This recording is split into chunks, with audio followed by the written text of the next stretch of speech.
చేసే ప్యూన్ కూతురికి ఈ ఊళ్ళో పెళ్లి పాపం కట్నం అది ఇచ్చుకోలేడు కదా ఏడ్చి నా దగ్గరికి వస్తే సరే వస్తానయ్యా అన్నాను. ఓ 50,000 రూపాయలు డ్రాఫ్ట్ పట్టుకొచ్చాను రా. 50,000 మనిషి అంటే నువ్వురా? రే ఆపద ఉన్న వాళ్ళకి సాయం చెబుతారా. చాలా థ్యాంక్స్ అమ్మా.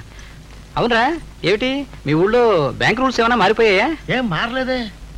మరేమిట్రా నేను డ్రాఫ్ట్ తీసుకొస్తే 4 రోజుల దాకా డబ్బు ఇవ్వడానికి వీల్లేదంటారు. విషయంలో సాధారణంగా అలా అనరు అన్నారా? అన్నాడా?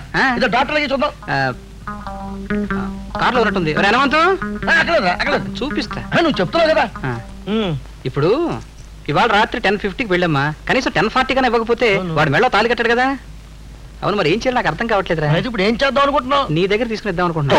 నా దగ్గర భలేవాడే 3,000 రూపాయలు జీతం కానీ నీకు 50,000 అడ్జస్ట్మెంట్. రే రే రే వెదవా ఇదిగో కాఫీ పెట్టి కొడతాను నేను. గోలీకాయలు ఆడేటప్పుడు ఆడే అబద్ధాలు ఇంకా ఇప్పుడు కంటిన్యూ చేస్తున్నావు నువ్వు. రే రే నేను మాట చెప్పనా 3,000 రూపాయలు జీతం కట్టరా నువ్వు. 3,000 రూపాయలు జీతం కడిగితే నువ్వు వస్తువులు ఎక్కడి నుంచి వచ్చావు? రే నీ గురించి పేపర్లో పడకపోయినా దేశం అంతా చెప్పుకుంటుందిరా మాట మీద నిలబడే మనిషివని. లంచాల విషయంలో అవునరా నిజంరా. రే ఎవడైనా లంచం తీసుకున్న తర్వాత కూడా వెదవలు కొంతమంది పనిచేయరు. నువ్వు లంచం తీసుకున్నా పని చేస్తావంటారు. అది నీకున్న పేరు.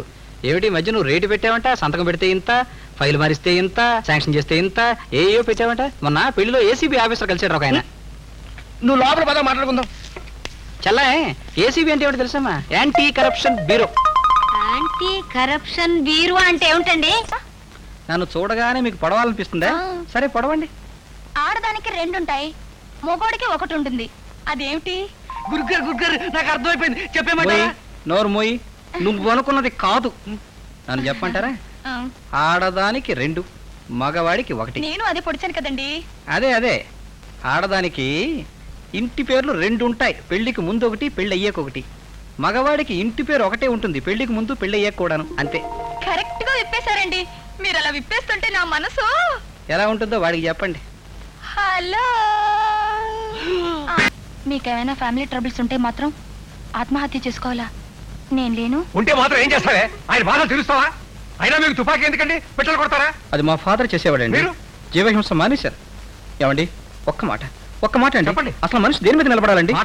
మాట మీద నిలబడమండి. ఏం చేయాలండి? మీరు చెప్పినట్టుగా కాల్చి పారేయాలి. కాల్చి చేయాలి కదా, అందుకే తుపాకీ అడిగానండి. ఎవరు కాల్చి పారేస్తారు? నా స్నేహితుడండి. వాడు మీకు ఏమైనా ద్రోహం చేశాడండి? ద్రోహమా బాబు? నువ్వు ఆపదలో ఉన్నావు, ఓ 50,000 అడిగావు, నేను ఇచ్చాను. నేను అవసరం మీద ఉన్నాను, నువ్వు 50,000 నాకు ఇవ్వాలి కదండి.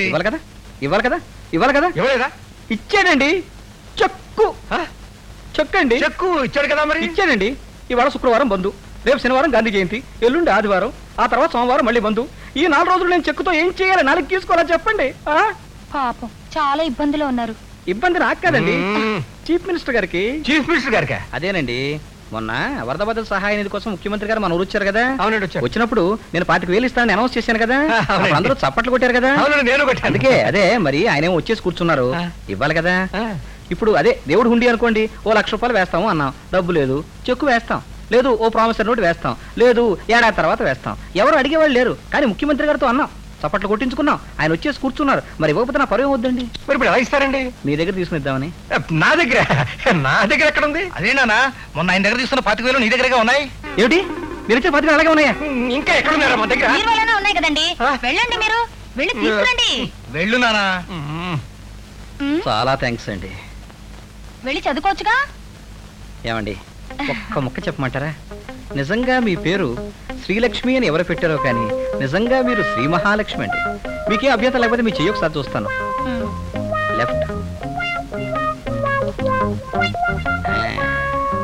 Left hand.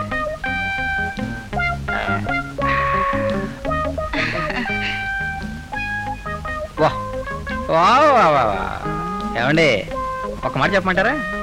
గుళ్ళో శ్రీ మహాలక్ష్మి ఒంటి మీద ఉన్న నగలన్నీ మీ ఒంటి మీదకి వచ్చేస్తాయండి. అవునండి, మా ఆయన గుళ్ళోంచి తెచ్చిన నగల గురించి మీకెలా తెలుసండి? చెప్పండి. ఫేస్ రీడింగ్ అమ్మా.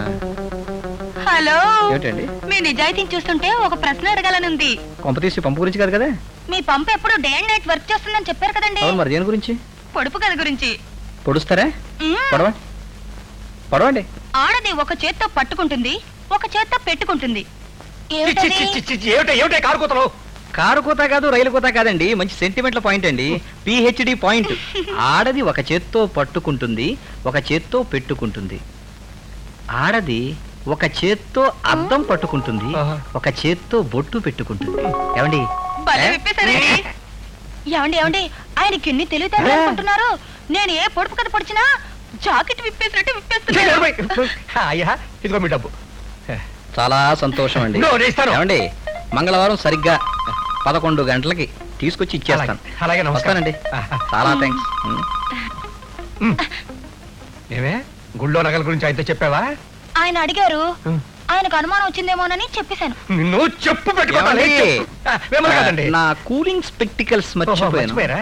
ఇందండి ఇస్తాను. ఇందండి. థాంక్స్. నారాయణ గారు మళ్ళీ ఏమిటి? ఏం లేదు, మనం ఏ విధవ పని చేసినా ఇంట్లో తెలిస్తే పర్వాలేదు, నాబోటి ప్రాణ స్నేహితుడికి తెలిస్తే పర్వాలేదు, సిబిఐ వాళ్ళకి తెలిసిందనుకోండి బొక్కలో దోసేస్తారు. ఏమిటి?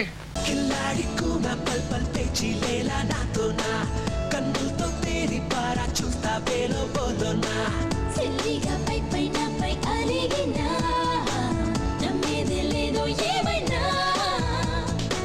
నువ్వెల్ల పారి పారి కసిరినా కన్నీరే రాదే ప్రేమేనా డిస్టర్బ్ చెయ్యకు ఇలా గడి గడి డిస్టర్బ్